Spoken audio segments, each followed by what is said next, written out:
আগামী দিনে যদি নির্বাচিত হই, চাঁপাই নবাবগঞ্জে বোমাবাজি আর সন্ত্রাসের রাজনীতির বিরুদ্ধে আমরা জিহাদ ঘোষণা করব ইনশাআল্লাহ।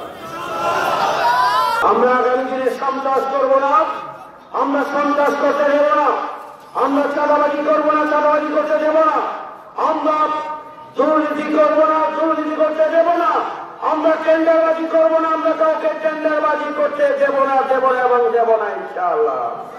আমরা মানুষের উপরে জুলুম করব, আমরা মজলুম ছিলাম, মজলুমের হাহাকার আমরা জানি, মজলুমের অন্তরের কান্না আমরা জানি। আমি আপনাদেরই পরিবারের একজন, আপনাদেরই ছোট ভাই, কারো বড় ভাই এবং আপনাদের সন্তান। আমি ছাত্র জীবন থেকেই নবাবগঞ্জ সরকারি কলেজে হরিমোহন সরকারি বিশ্ববিদ্যালয়ে পড়াকালীন সময় থেকে আমার এই এলাকায় পদচারণা রয়েছে। আমি যখন নবাবগঞ্জ সরকারি কলেজে ভিপি নির্বাচিত হয়েছিলাম, আমার প্যানেল, শিবির সমর্থিত প্যানেল বিপুল ভোটে বিজয়ী হয়েছিলেন। তখন অত্র এলাকার ছাত্র এবং ছাত্রীদের সক্রিয় ভূমিকা ছিল।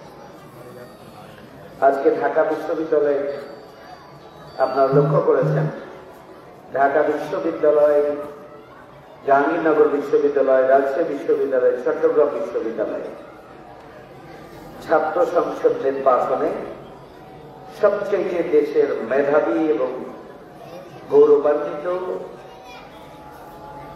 ছাত্র এবং ছাত্রী ভাই বোনেরা ইসলাম ছাত্র শিবির সমর্থিত প্যানেলকে তারা বিপুল ভোটে বিজয়ী করেছে। আলহামদুলিল্লাহ, বোঝা যায় যে দেশের তরুণ প্রজন্ম, যুবক এবং ছাত্র সমাজ যারা 5ই আগস্টের গণঅভ্যুত্থানে নেতৃত্ব দিয়েছেন, তারা আগামী দিনের নতুন বাংলাদেশ বিনির্মাণে তারা ঐতিহাসিক অবদান রাখতে চান। বিগত 54 বছরের মতো দেশটি অগোছালো থাকুক, দুর্নীতি, সন্ত্রাস এবং চাঁদাবাজদের অভয়ারণ্য হোক, দেশের জনগণ অরক্ষিত থাকুক, জনগণ অধিকার থেকে বঞ্চিত হোক, ছাত্র সমাজ নিগৃহীত নিপীড়িত হোক, এই ধরনের কোন বাংলাদেশ আমাদের তরুণ, যুবক এবং ছাত্র ভাইয়েরা চাই না। এই নির্বাচনের মাধ্যমে তাই প্রমাণিত হয়েছে। বাংলাদেশ জামাত ইসলামী যদি আগামী দিনে আমরা নির্বাচিত হই, যদি আল্লাহ রহম করেন, যদি চাঁপাইনবাবগঞ্জের ভাই এবং বোনেরা, তরুণ প্রজন্ম ঐক্যবদ্ধভাবে আগামী দিনে নতুন বাংলাদেশ বিনির্মাণে এগিয়ে আসেন, তাহলে চাঁপাইনবাবগঞ্জের যে সমস্ত সমস্যা রয়েছে সেগুলোকে সমাধানের জন্য পদক্ষেপ গ্রহণ করব ইনশাআল্লাহ। আপনারা জানেন যে চাঁপাইনবাবগঞ্জে এখন পর্যন্ত গ্যাস লাইন নেই, রাজশাহী পর্যন্ত আছে। সেই গ্যাস সংযোগ চাঁপাইনবাবগঞ্জ পর্যন্ত নিয়ে আসার জন্য আমরা পদক্ষেপ গ্রহণ করব। আন্তনগর ট্রেন একটি মাত্র, রাজশাহী থেকে চাঁপাইনবাবগঞ্জে কোনো স্যাটেল ট্রেন নাই। আমরা যদি আন্তনগর ট্রেনের সংখ্যা বাড়াতে পারি, অন্তত 2টি যদি স্যাটেল ট্রেনের ব্যবস্থা করতে পারি, তাহলে নিরাপদে রেল যোগাযোগের মাধ্যমে রাজশাহী সহ সারা দেশের সাথে যাতায়াতের ব্যবস্থাটা সহজ হয়। চাঁপাইনবাবগঞ্জের এখন অন্যতম গুরুত্বপূর্ণ সমস্যা হচ্ছে বিশুদ্ধ পানি। বিশুদ্ধ পানি, ওয়াটার ট্রিটমেন্ট প্ল্যান্ট, নদীকে ব্যবহার করে কাজে লাগিয়ে আমরা সেই পদক্ষেপ গ্রহণ করবো ইনশাআল্লাহ। জলাবদ্ধতা, ড্রেনের অব্যবস্থাপনা এবং সার্বিকভাবে চাঁপাইনবাবগঞ্জের রোড ঘাটের যে বেহাল অবস্থা, সেখান থেকে আমরা রোড, রাস্তা, অলি গলি এগুলোর ক্ষেত্রে যে সমস্যাগুলো রয়েছে, অগ্রাধিকারের ভিত্তিতে সমস্যা সমাধানের জন্য আমরা পদক্ষেপ গ্রহণ করব। চাঁপাইনবাবগঞ্জে একটি বিজ্ঞান ও তথ্য প্রযুক্তির যে বিশ্ববিদ্যালয়, আজকে ছোট্ট ছোট্ট জেলাগুলো যেগুলো আছে, কিন্তু আমাদের চাঁপাইনবাবগঞ্জে নেই। আমাদের ভবিষ্যৎ প্রজন্ম যাতে করে ভালো শিক্ষা প্রতিষ্ঠানে পড়ালেখা করতে পারে সেই জন্য একটি উদ্যোগ আমরা গ্রহণ করবো ইনশাআল্লাহ। এখানে মেডিকেল কলেজ নেই, অনেক ছোট ছোট জেলায় মেডিকেল কলেজ আছে। আমরা চাঁপাইনবাবগঞ্জে একটি মেডিকেল কলেজ প্রতিষ্ঠার জন্য চেষ্টা করব। চাঁপাইনবাবগঞ্জ মেডিকেল কলেজে 2টি মাত্র অ্যাম্বুলেন্স আছে, ড্রাইভার একজন, অধিকাংশ সময় অ্যাম্বুলেন্স নষ্ট থাকে। কি বাস্তব না? এখানে চাঁপাইনবাবগঞ্জে 250 বেডের হসপিটাল আর এখানে 100 বেডের খাবার দাবার দেওয়া হয় এবং 100 বেডের সমান এখানে ডাক্তার, নার্স, স্টাফ, নিরাপত্তা প্রহরী এগুলো দেওয়া হয়। এখানে 6 থেকে 700 মানুষ মানবেতর ভাবে এখানে মাটিতে শুয়ে থাকে, সিট পায় না এবং ডাক্তার তাদের ট্রিটমেন্ট দিতে পারে না। আমরা যারা বলি যে আমরা 5 বার, 4 বার, 6 বার, 10 বার এমপি হয়েছি, তারা কি করেছিলেন? যে 250 বেডের হসপিটাল আর সেখানে 100 বেডের ব্যবস্থাপনা, এটা কেমন কথা? এতদিন ছিল, এতদিন আমরা কি করলাম? সুতরাং এইভাবে আমরা যদি সমস্যাগুলোর কথা বলি, চাঁপাইনবাবগঞ্জের সমস্যার কোন অন্ত নেই। একটা অপরিকল্পিত নগরায়ণ চাঁপাইনবাবগঞ্জ, আল্লাহ যদি তৌফিক দান করেন তাহলে পরিকল্পিত নগরায়ণের পদক্ষেপ গ্রহণ করা হবে ইনশাআল্লাহ। কক্সবাজার মেরিন ড্রাইভের আদলে সমুদ্র ঘেঁষে যেভাবে চলাচলের জন্য এবং রোড তৈরি করা হয়েছে রিজকে লন্ডন, আমরা আল্লাহ যদি তৌফিক দান করেন নির্বাচিত হই তাহলে আমরা পদ্মা এবং মহানন্দা নদীর তীর ঘেঁষে আমরা রিভার ড্রাইভ রোডের ব্যবস্থা আমরা করবো ইনশাআল্লাহ। এবং সেখান থেকে শহরের সাথে যোগাযোগ, ইউনিয়ন, এক ইউনিয়ন থেকে আর এক ইউনিয়নের আন্তঃযোগাযোগের জন্য আমরা পদক্ষেপ গ্রহণ করব ইনশাআল্লাহ। আপনাদের এখানে 36 বিঘা জমি, একটা সরকারি জমি আছে, একটা মেডিকেল কলেজ অথবা একটা বিশ্ববিদ্যালয় করার জন্য একটা জমি খুবই গুরুত্বপূর্ণ ব্যাপার।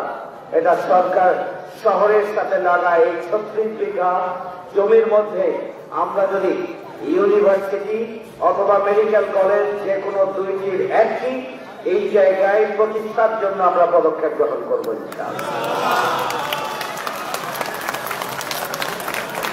আমাদের তরুণ এবং যুবক যাদের নেতৃত্বে নতুন বাংলাদেশ হয়েছে, আমরা তাদেরকে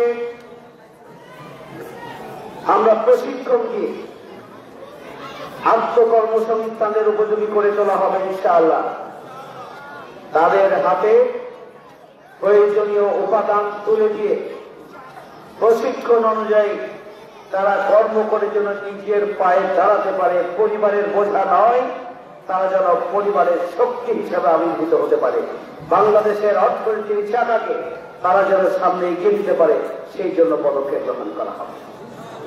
সম্মানিত ভাইয়ের আমার, এখানে মুসলিম ভাই এবং বোনেরা আছেন, আমি পরিষ্কার করে বলতে চাই, যদি জামায়াত ইসলামী বাংলাদেশ আগামী দিনে সরকার গঠন করতে পারে, আল্লাহ রহম করেন, যদি আপনারা নির্বাচিত করেন, তাহলে ভিন্ন ধর্মাবলম্বী যারা রয়েছেন তাদের ধর্মীয় অধিকার নিশ্চিত হবে, তারা ধর্ম চর্চা করার ক্ষেত্রে স্বাধীনতা পাবেন।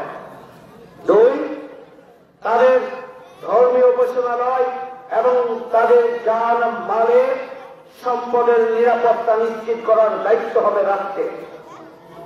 3, নাগরিক হিসাবে আমার যে অধিকার, সাংবিধানিক যে অধিকার, আমার নাগরিক অধিকার, সাংবিধানিক অধিকারের দিক থেকে আর একজন অমুসলিমের অধিকার সমান হবে। শুধু তাই নয়, আমাদের আমির আমাদের বলেছেন, যদি মসজিদ পাহারা দিতে না হয় তাহলে কেন ধর্মীয় উপাসনালয়গুলোকে পাহারা দিতে হবে? প্রশ্ন তিনি তুলেছেন। দেশে এমন এক পরিস্থিতি তৈরি করতে হবে যাতে করে পূজার সময়, উৎসবের সময়, হিন্দুদের যে কোনো অনুষ্ঠানের সময় যাতে করে কোন সংঘাতের আশঙ্কা না থাকে, তারা যেন নিশ্চিন্তে তাদের ধর্মচর্চা করতে পারেন, সেই জন্য একটা উপযুক্ত পরিবেশ সরকার করে দেবে ইনশাআল্লাহ। আমরা 5ই আগস্টের গণঅভ্যুত্থানের পরে আমির জামাতের নেতৃত্বে আমরা ঢাকেশ্বরী মন্দিরে গিয়েছিলাম। আমরা সেখানে গিয়ে শীর্ষস্থানীয় নেতৃবৃন্দের সাথে আমরা বৈঠক করেছি। আমরা তাদেরকে সাহায্য দিয়েছি, আমরা তাদের পাশে থাকার ঘোষণা দিয়েছি। আমরা বারবার জাতীয়ভাবে ঢাকা মহানগরী দক্ষিণের উদ্যোগে আমরা মত বিনিময় করেছি। চাঁপাইনবাবগঞ্জে এসে সকল পূজা মণ্ডপগুলোর যারা নেতৃত্ব রয়েছেন তাদের সাথে আমরা মত বিনিময় করেছি। বিগত 5ই আগস্টের গণঅভ্যুত্থানের পরে সারা দেশে আমরা তাদের প্রতিষ্ঠানগুলোতে পাহারা দিয়েছি। আমরা 2024 সালের পূজার সময় আমরা পাহারা দিয়েছি। এইবারও আমরা তাদের সাথে যোগাযোগ করে বলেছি কোনো সমস্যা হলে আমরা পাশে থাকবো প্রয়োজন করে। আগামী দিনে যদি নির্বাচিত হই, চাঁপাইনবাবগঞ্জে বোমাবাজি আর সন্ত্রাসের রাজনীতির বিরুদ্ধে আমরা জিহাদ ঘোষণা করব ইনশাআল্লাহ। নারায়ণপুরে তার রানীহাটিতে নয়না ভাঙ্গাই কার নেতৃত্বে সন্ত্রাস হচ্ছে, দুর্নীতি হচ্ছে, চাঁদাবাজি হচ্ছে, টেন্ডারবাজি হচ্ছে, দখলবাজি হচ্ছে, বোমাবাজি হচ্ছে, প্রতিদিন চাঁপাইনবাবগঞ্জের মানুষ জানে। আমরা পুলিশ প্রশাসনকে বলেছি, আমরা ডিসি সাহেবকে বলেছি, আপনারা অবিলম্বে এগুলো বন্ধ করবেন, অবশ্যই বন্ধ করতে হবে। ইসলামপুরে প্রতিদিন বোমাবাজি হচ্ছে, কার নেতৃত্বে এই বোমাবাজি হয়, এরা কাদের ছত্রছায়ায় চাঁপাইনবাবগঞ্জে চলেন আমরা জানি। চাঁপাইনবাবগঞ্জে ভিলেজ পলিটিক্সের নামে মানুষের জীবন নিয়ে ছিনিমিনি খেলা হয়। আগামী দিনে আমরা সুশাসন, বসবাসযোগ্য একটা শান্তি চাঁপাইনবাবগঞ্জ চাই। এই জন্য আগামী দিনে সকল মত এবং পথের, সকল দল এবং ধর্মের, প্রশাসনের, পুলিশ প্রশাসন এবং কৃষি প্রশাসন সহ আমরা সমাজের গণ্যমান্য ব্যক্তিদের নিয়ে আমরা যদি নির্বাচিত হই, তাহলে সমস্ত গণ্যমান্য ব্যক্তিদের সাথে আমরা বসে একটা সামাজিক চুক্তি তৈরি করব, যাতে করে আগামী দিনে ইয়ার অঞ্চলে, চর অঞ্চলে যে সন্ত্রাস এবং এই সমস্ত এলাকায় যে বড়বাজির ভিলেজ পলিটিক্স, সেগুলো থেকে মানুষকে উদ্ধার করার জন্য সবাই মিলে আলাপ আলোচনার ভিত্তিতে আমরা একটা সমাধানের জন্য উদ্যোগ গ্রহণ করবো ইনশাআল্লাহ। আমরা আগামী দিনে সন্ত্রাস করব না, আমরা সন্ত্রাস করতে দেব না, আমরা চাঁদাবাজি করবো না, চাঁদাবাজি করতে দেব না, আমরা দুর্নীতি করবো না, দুর্নীতি করতে দেব না, আমরা টেন্ডারবাজি করবো না, আমরা কাউকে টেন্ডারবাজি করতে দেব না, দেব না এবং দেব না ইনশাআল্লাহ। আমরা মানুষের উপরে জুলুম করব না। আমরা মজলুম ছিলাম, মজলুমের হাহাকার আমরা জানি, মজলুমের অন্তরের কান্না আমরা জানি। সুতরাং আগামী দিনে আমরা কোন মানুষকে যেন মজলুম হতে না হয়, সেই জন্য আমরা যদি নির্বাচিত হই, তাহলে সকল মানুষকে সাথে নিয়ে আমরা একটা প্রশান্তির এবং বসবাসের উপযুক্ত একটা চাঁপাইনবাবগঞ্জ আমরা গড়ে তুলবো ইনশাআল্লাহ। আমরা কারো প্রতি জুলুম করব না। আল্লাহ রাব্বুল আলামিন আগামী নির্বাচনে আজকে থেকে শুরু করে প্রতিটি মুহূর্তকে আপনারা কাজে লাগাবেন। নিজেদের পরিবারকে আপনারা ঠিক করবেন, প্রতিবেশী, আত্মীয় স্বজন, বন্ধু বান্ধব সবার মধ্যে আপনারা পরিকল্পিতভাবে কাজ করবেন। মা, বোন এবং যুবকদেরকে সংগঠিত করার জন্য আপনারা পদক্ষেপ গ্রহণ করবেন। ব্যাপক ভিত্তিক সামাজিক কার্যক্রম পরিচালনা করবেন। প্রতিদিনই আমাদের বিরুদ্ধে অপপ্রচার চালানো হচ্ছে, মিথ্যা বক্তব্য দেওয়া হচ্ছে। আপনারা এতে বিভ্রান্ত হবেন না। বিশেষ করে নির্বাচনের আগে 300 টাকা, 500 টাকা মুরগি আর লুঙ্গি আর কি বলে যে শাড়ি দিয়ে ভোট কেনার প্রতিযোগিতা চলবে, এই সবগুলো ঠেকানোর জন্য আমাদেরকে পদক্ষেপ গ্রহণ করতে হবে। আমরা শান্তি চাই, আপনারা ভালো থাকুন। আপনাদেরকে সাথে নিয়ে আগামী চাঁপাইনবাবগঞ্জ আমরা গড়ে তুলব। আশা করি 8 নম্বর ওয়ার্ডের জনগণ, আমরা তরুণ, যুবক, ছাত্র, ছাত্রী, মহিলা সবাই মিলে ঐক্যবদ্ধভাবে দাঁড়িপাল্লার হাতকে শক্তিশালী করার মধ্য দিয়ে আমরা আগামী দিনে বিজয়কে নিশ্চিত করেই আমরা ঘরে তুলব ইনশাআল্লাহ।